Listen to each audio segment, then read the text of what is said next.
Kelmės kultūros centre surengta 2024-2025 mokslo metų abituriento ir abiturientų išlaikiusių valstybinius brandos egzaminus 95-100 balų rezultatais pagerbimo šventė. Rajono gimnazijų absolventus ir jų mokytojus pasveikino Kelmės rajono savivaldybės meras Ildefonsas Petkevičius. Renginio metu pagerbtas metų abiturientas.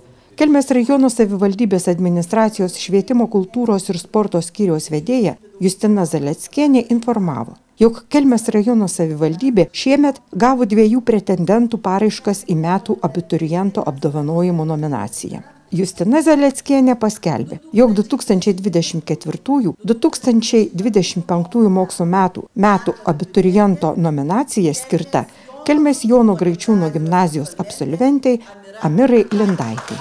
Metų abiturientė brandi, atsakinga, talentinga ir pilietiška, atstovavusi Kelmės rajonui ir savo gimnazijai įvairiuose konkursuose ir olimpiadose. Aktyvi visuomenininkė, kultūrinių renginių organizatorė ir sumanytoja, kūrėja ir išskirtinių akademinių gabumų mergina. Metų abiturientė domisi teise, kalbomis, žurnalistika. Metų abiturientė įteikta 200 eurų premija ir atminimo dovana. Šventėje pagerbti 27 abiturientai, kurie valstybinius brandos egzaminus išlaikė 95-100 balų rezultatais. Viena abiturientė aukščiausiais balais išlaikė net 4 valstybinius brandos egzaminus. Kita abiturientė aukščiausiais balais išlaikė 3 valstybinius brandos egzaminus. Net 6 abiturientai puikiai išlaikė po 2 valstybinius egzaminus.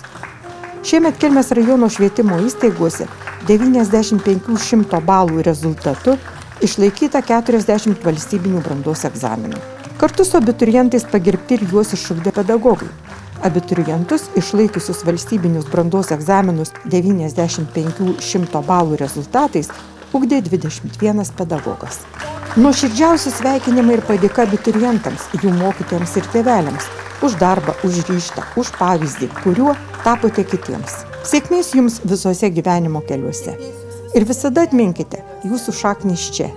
Mūsų bendruomenė jumis didžiuojasi, sakė Kelmės rajono savivaldybės administracijos švietimo, kultūros ir sporto skyriaus vedėja Justina Zaleckienė.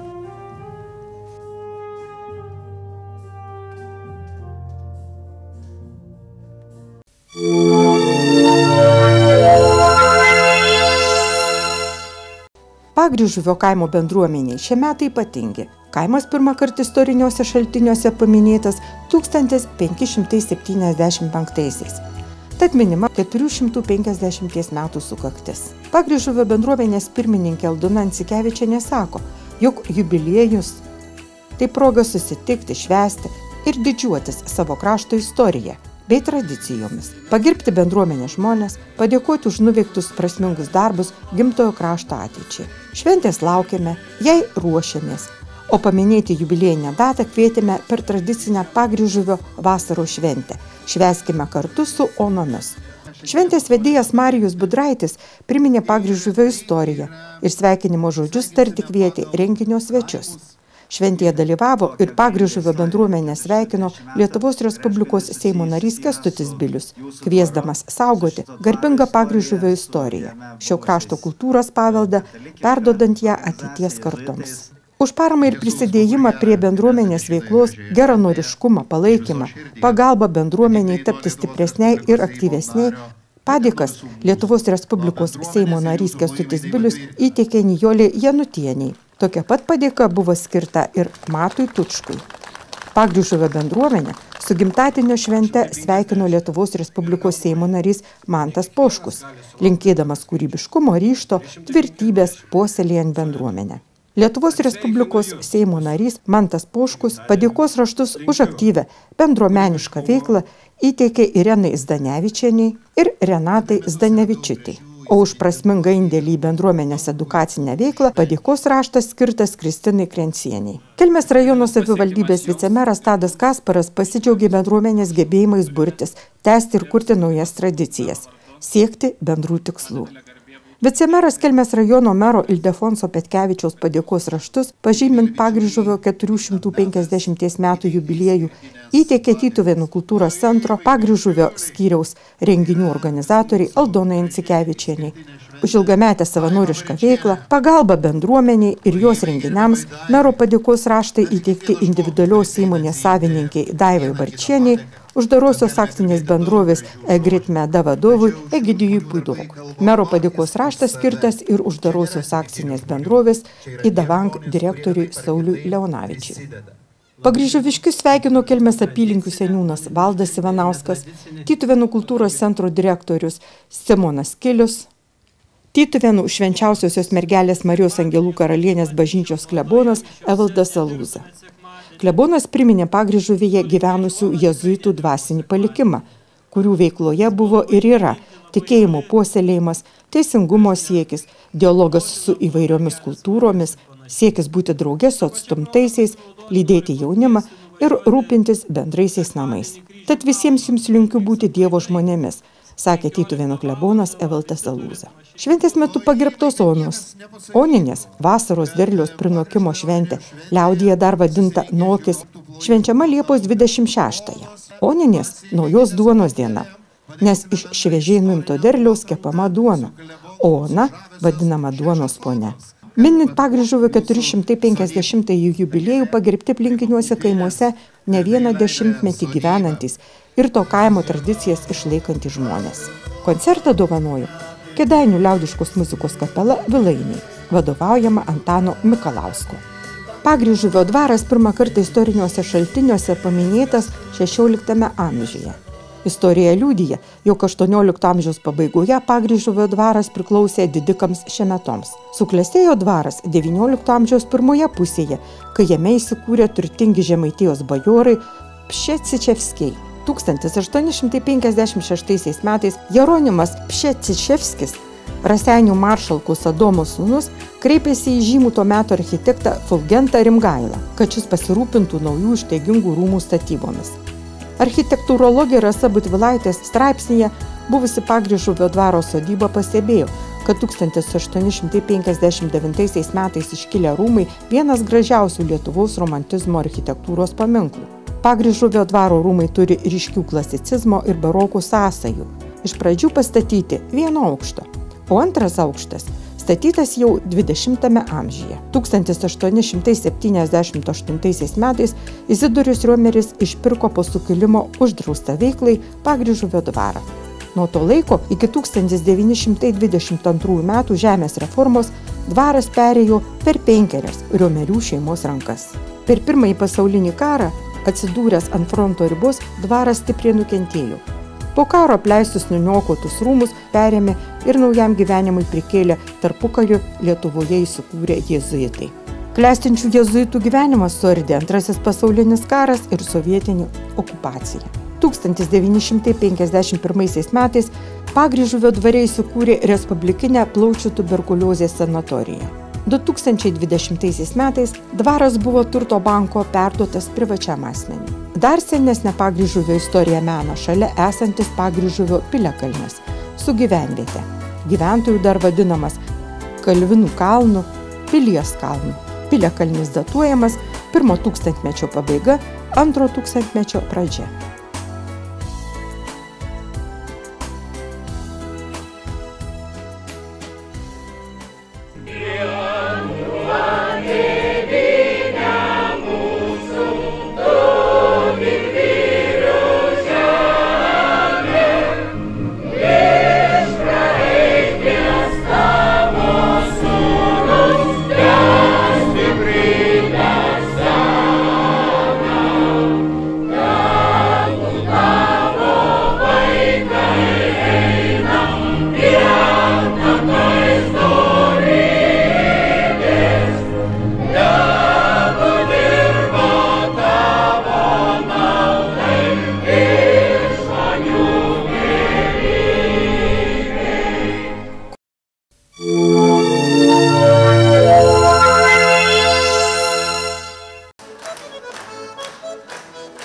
Liepos 8-11 dienomis Kelmės kultūros centre surinkti 36-ieji žemaičių etnomuzikavimo tradicinio amatų ir 9 Žemaitijos regiono bandonininkų kursai.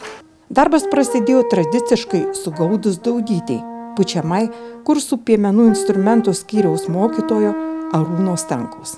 Atidarėme sveikindama kursų dalyvius ir mokytojus, Kelmės kultūros centro etninės kultūros ir amatų skyriaus vedėja Nomeda Bandzė kalbėjo, jog žemaičių etnomuzikavimo ir tradicinio amatų vasaros kursai pradėti organizuoti nuo 1988, kaip ir 9 kartą organizuojami Žemaitijos regiono bandonininkų kursai, tapo ilgamete tradicija bei unikaliu etnografinio regiono, Kelmės krašto etninės kultūros ir nematerialaus kultūros paveldo puoselėjimo reiškiniu. Tačiau šiais metais Lietuvos kultūros taryba nei žemaičių etnomuzikavimo tradicinio amatų, nei Žemaitijos regiono bandonininkų kursams neskyrė finansavimo. Bet kursai nenutrūko ir su Kelmės rajono savivaldybės parama organizuoti didesnį dėmesį kreipiant į etnomuzikavimo tradicijų tęstinumą.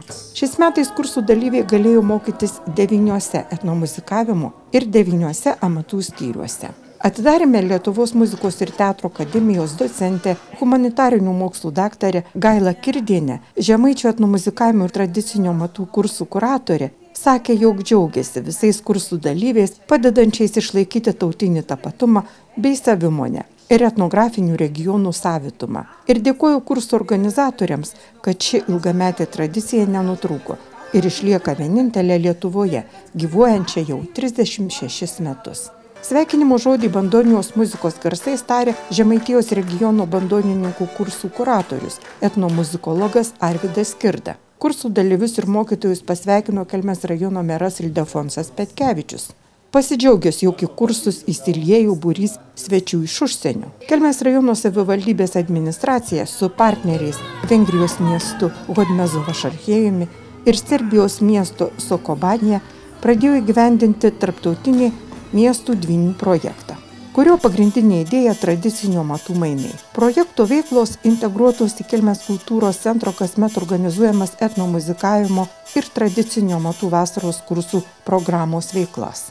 Keramikos užsiėmimo metu visi 3 projekto partneriai kūrė bendrą keramikos kūrinį – dubenį su 3 projekto partnerių miestų simbolika. Šiais metais kursuose per 130 dalyvių.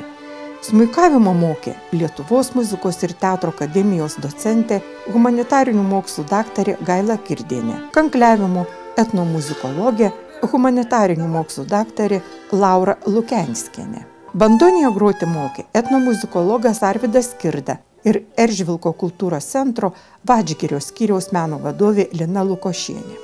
Armoniką groti mokė etnomuzikologas Dainius Maslauskas.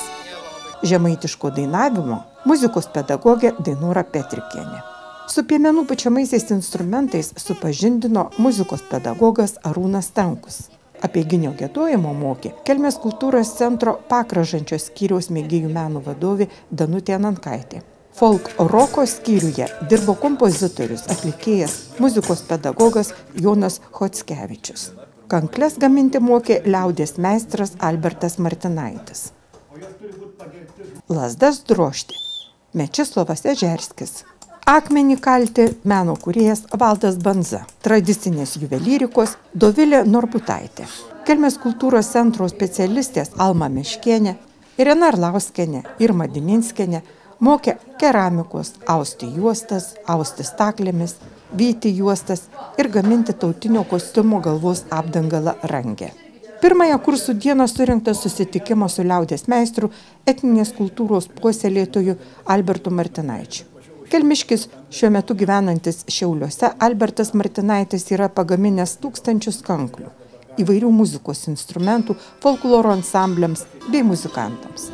Iš įvairių istoriškai svarbių Lietuvai vietų surinktų akmenėlių meistras gamina juvelyrinius paukštelius, kankleles, smuikelius, žirgelius, kuriuos dovanoja etnokultūros puoselėtojams, vaikams, folkloro kolektyvų dalyviams, sakydamas, jog kiekvienas lietuvis privalo turėti savo akmenį po kaklu. Už tradicinės kultūros puoselėjimą kalviui, instrumentų meistrui Albertui Martinaičiui Norvegijos Lietuvos fondas skyrė premiją etnokultūros projektams įgyvendinti. Šių metų kursuose kanklių meistras Albertas Martinaitis padėjo kursų dalyviams pasigaminti kankles, kurių pats yra pagaminęs per 1250. Dauguma iš jų vardinės. Kanklės su tam tikrais atminimo ženklais skirtos Juozui Liaudanskiui, Peliksui Bugailiškiui, Matui Slančiauskui, Leonidui Donskiui, Gintarui Beresnevičiai, Zitai Kelmickaitei ir daugeliui kitų kultūrai nusipelniusių žmonių. Alberto gamintomis kanklėmis groja Japonijos ambasadoriaus žmona Juko Yamasaki. Po vakaro susitikimo vyko trumpametražių filmų valanda, kurioje buvo rodomi dokumentiniai filmai Šaknys, Lazdų meistras Mečislovas Ežerskis. Akmentašystės tradicija Kelmėje iš ciklo Lietuvos kodas. Iš akmens palengva gimsta veidas, akys, kūnas, kryžius. Šių metų kursuose perskaitytos 2 paskaitos. Etnomuzikologė, humanitarinių mokslų daktarė Laura Lukenskienė kursuose skaitė paskaitą Žemaičių kankliavimo tradicija. Mokslų daktarė Kauno miesto muziejaus tautinės muzikos skyriaus muziejininkė, sutartinių giedotojų grupės Kadujo ir folkloro ansamblio Saulėlio vadovė gieda senąsias lietuviškas sutartines, pristato jas Lietuvoje ir užsienyje. Žemaičiai nuo seno skambino kanklėmis, pūtė švilpynes, birbines. Skirtingai nuo kitų regionų kanklių, žemaitiškos kanklės dažniausiai turi 5-9 stygas ir yra drožiamos iš vientiso medžio gabalų. Jų skambesys laikomas švelniu ir melodingu. Žemaitiškas kankliavimas yra svarbi žemaičių kultūros dalis, siejama su dainomis, šokiais ir kitomis tradicinėmis apeigomis. Kanklių grojimas dažnai lydėdavo įvairias šventes ir susibūrimus, o kanklininkai buvo gerbiami bendruomenėje už savo gebėjimus. Paskaitoje Laura Lukenskienė pristatė žymiausius senuosius žemaičių kanklininkus.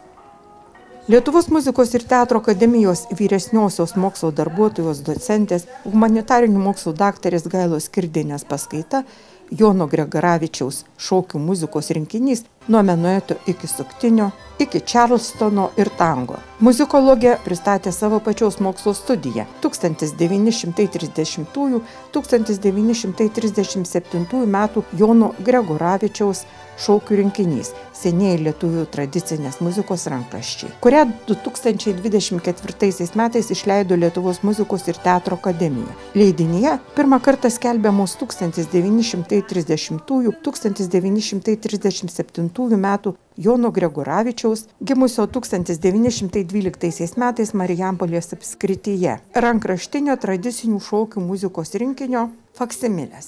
Senas giminės tradicijas tęsęs smuikininkas, vargonininkas, kanklininkas, kapelų vadovas ir tautodailininkas Jonas Gregaravičius užrašė daugiau kaip 100 įvairių itin gražių tradicinių šokių. Nuo menueto, olimpijos, mazurpolkės iki fokstrotų, Jimmy Charlestono ir tango. Paskaitą papildė muzika, atliekama kanklėmis Lauros Lukenskienės, bandonija Arvydo Pirdos ir smuiku Gailos Kirdienės. Juozo Liaudanskio dailės galerijoje surengtos ir pristatytos Danutės Tikužienės juvelyrikos, Gitos Kolosovienės karpinių, Virgilijaus Mikuckio kalvystės, Mečislovo Ežerskio medžio lazdų parodos. Visi parodoje dalyvaujantys meistrų kūriniai sertifikuoti tautinio paveldo ženklu. Danutė Tikužienė, Klaipėdoje gyvenanti ir kurianti tautodailininkė, meno kūrėja, tautinio paveldo produktų gamintoja, jau 30 mečius puoselėjanti juvelyrikos amatą. Juvelyrė yra baigusi Telšių dailės technikumą.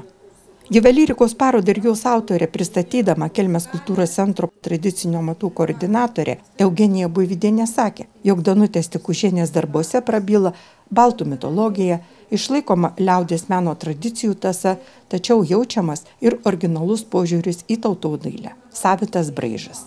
Visus parodos lankytojus sužavėjo tautodailininkės, tautinio paveldo produktų kūrėjos, tradicinio amatų meistrės Gitos Kolosovienės karpiniai. XIX amžiaus pirmojoje pusėje karpiniai pasirodė lietuvių liaudies buityje ir tapo įprastiniu reiškiniu. Karpiniai naudoti kaip būsto puošybos elementas. Miestuose moterys galėjo savo namus puošti nėriniais, mezginiais ar austinėmis staltiesėmis. Kaimuose žmonės buvo vargingesni, o šeimininkės norėjo gražiai gyventi, tad karpydavo. Gitos Kolosovienės karpiniai yra itin smulkūs, reikalaujantis didžiulio susikaupimo ir begalės laiko. Dažniausiai jie pjaustomi aštriu peiliuku. Jos karpytos popierinės užuolaidėlės, ažūrinės, subtilios, užburiančios. Pasak parodos atidarime dalyvavusios karpinių meistrės Nijolės Rimkienės, kito tokio stiliaus ir kruopštumo kūrinių nesurasi. Gitos darbai unikalūs. Tautodailininkas ir kryždirbys Virgilijus Mikuckis kalvystę užsiema jau per 30 metų. Kalvystė atsirado studijuojant Telšių taikomosios dailės technikume. Virgilijaus kalvėje nukalti kryžiai, saulutės keliauja po visą pasaulį.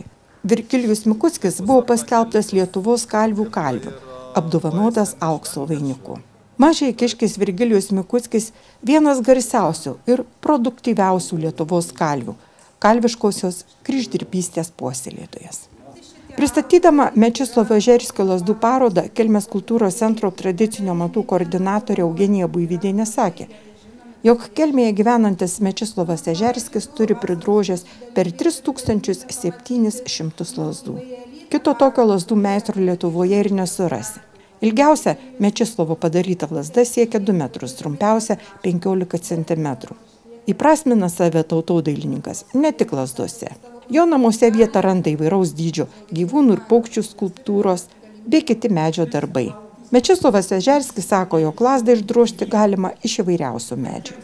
Kiekviena lazda, pasak meistro, yra unikali ir antros tokios nei padarysi, nei rasi. Padėkojus kūrėjams už unikalią parodą, Kelmės rajono meras Ildefonsas Petkevičius garbingo 85-ojo jubiliejaus proga padėką įteikė tautodailininkui lazdų meistrui Mečislovui Ežerskiui.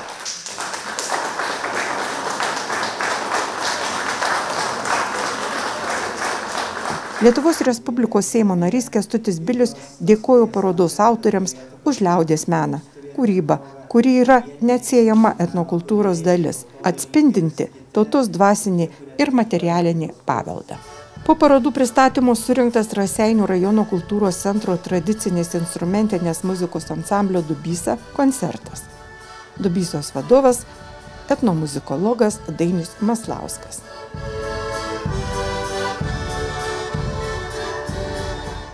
Po koncerto vyko folklorinių šokių vakaronė. Vakaronės metu savo liaudies šokius, muziką, dainas pristatė Vengrijos Hodmezo Vašarhėjaus ir Serbijos Sokobanja miestų dvynių projektų dalyviai.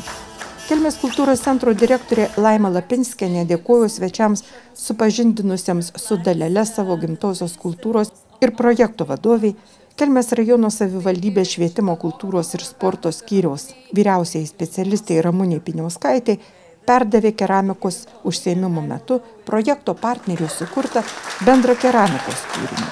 Kursų metu vyko susitikimas koncertas su Jonu Chockevičiumi.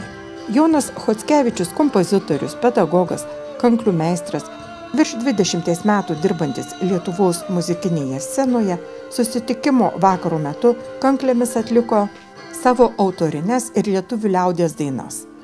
Koncertą ir vakaronės surengė Šiaulių dainų muzikos mokyklos folkloro ansamblis Vieversėlis. Ansamblio vadovas Arūnas Stankus. Ansamblio koncertinių programų turinį sudaro aukštaičių ir žemaičių krašto liaudies dainos, žaidimai bei instrumentinė muzika. Ansamblio muzikantai groja liaudies meistrų ir pačių pasigamintais muzikos instrumentais. Vieversėlis koncertuoja miesto ir šalies festivaliuose, seminaruose, konferencijose, kultūriniuose renginiuose, kalendorinėse šventėse. Kursų uždarymas Kelmėje pasižymi savitų, nuoširdžių ir nepakartojamų visų kursų dalyvių koncertų ir paroda, kada kiekvienas rodo, ką pavyko pagaminti ar demonstruoja, kaip pavyko išmokti, dainuoti, groti, pūsti įvairiausius piemenų instrumentus. Ir taip kasmet jau 36 metai. Šiuose kursuose svarbiausi žmonės, kurie gilinasi į etninės kultūros tradicijų esmę ne fragmentiškai, o nuosekliai. Prisilietę prie mūsų prosenelių, senelių išminties, puoselėja tas tradicijas ir saugo.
pats turiu išmokti.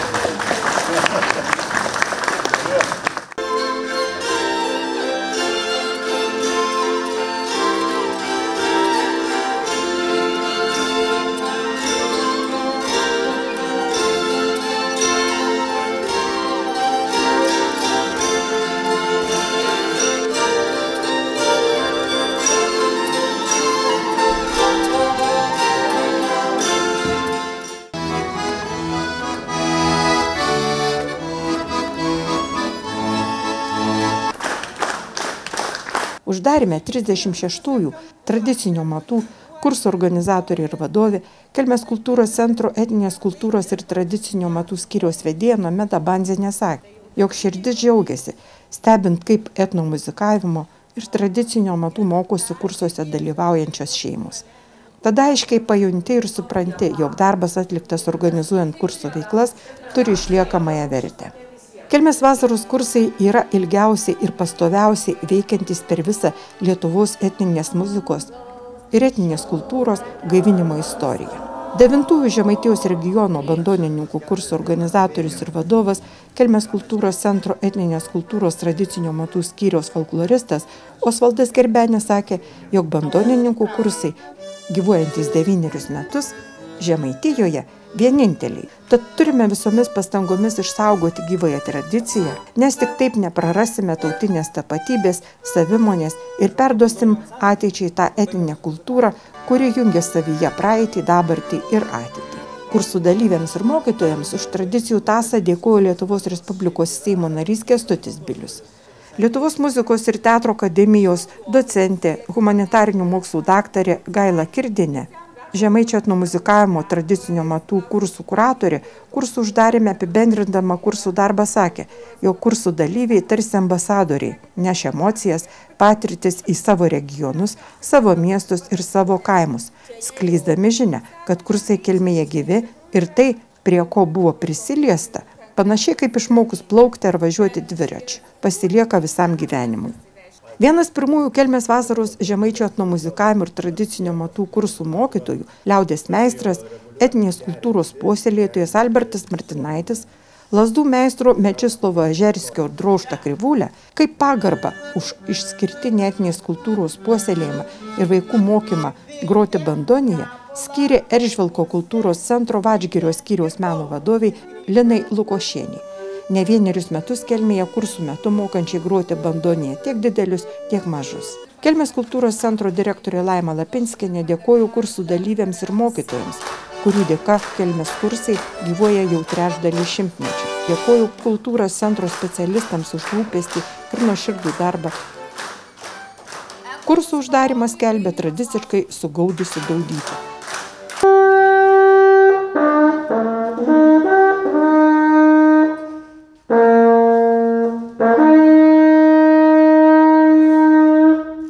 Istorijos mokslų pradininkas Herodotas savo garsiajame veikale Istorijoje yra pasakęs, jei kas nors duotų žmonėms išsirinkti iš visų papročių geriausius ir gražiausius, tai kiekvienas susipažinęs su jais pasirinktų savuosius. Visi laiko savo papročius geriausiais ir gražiausiais.